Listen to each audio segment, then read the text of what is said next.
What's your name? Ronke. My name is Boluwatife. Boluwatife. From where? From where? Where Where you are you from? staying? Ondo State. Okay, Where in Ondo Ondo State? State? Is that Akure? Remember, try and remember where in Akure. Okay, Jebu or where? Abi no be Akure you dey stay. Are you from Akure? Shimina, I no even be from Akure. Ṣakure lẹ ń gbé. Ọ̀wọ̀ àbí? Ondo. Ibo. Ọ̀rẹ́ ó yá ṣá láti rò. No, láti rò try and remember.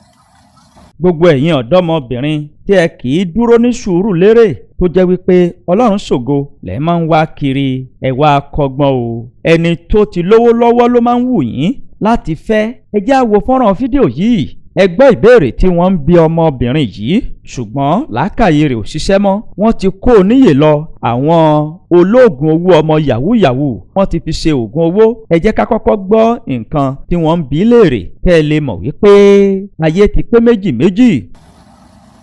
Ìlú wo ló ti wá lákùrẹ́ Ó yá, ní yá. Ondo State rí? You cannot remember.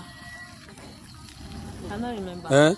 This girl is not. What was the last thing you remember? Ṣàkúrẹ́ ló ń gbé. Kí ni kò tẹ̀rán Ṣé ti kọ́ last? Kí ló ṣẹlẹ̀? ilé tí àwọn ìlú?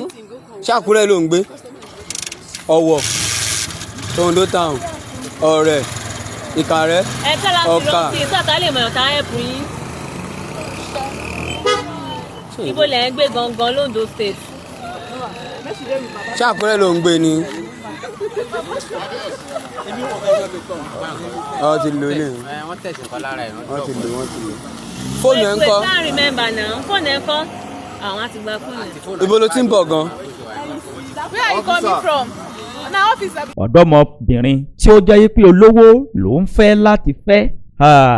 Ó ṣeé ṣe kọ́mọbìnrin yìí kó ti lo fóònù olówó ńlá kí wọ́n ó ti ra ẹja ńlá fún un kí wọ́n ó ti pa ẹja onírúurú fún un bẹ́ẹ̀ kó ti jẹ ṣàwámà kó ti lo àwọn oríṣiríṣi aṣọ ìgbàlódé ṣùgbọ́n báyìí o wọ́n ti lò ó wọ́n ti fi ṣògùn owó. Ọmọbìnrin tí ẹ̀ ń wò yìí ó ti já ara rẹ̀ sí òhò nítorí wípé kò mọ nǹkan tó ń ṣe mọ́. Ẹ share fídíò yìí kó lè kọ́ àwọn ọmọbìnrin wa lọ́gbọ́n.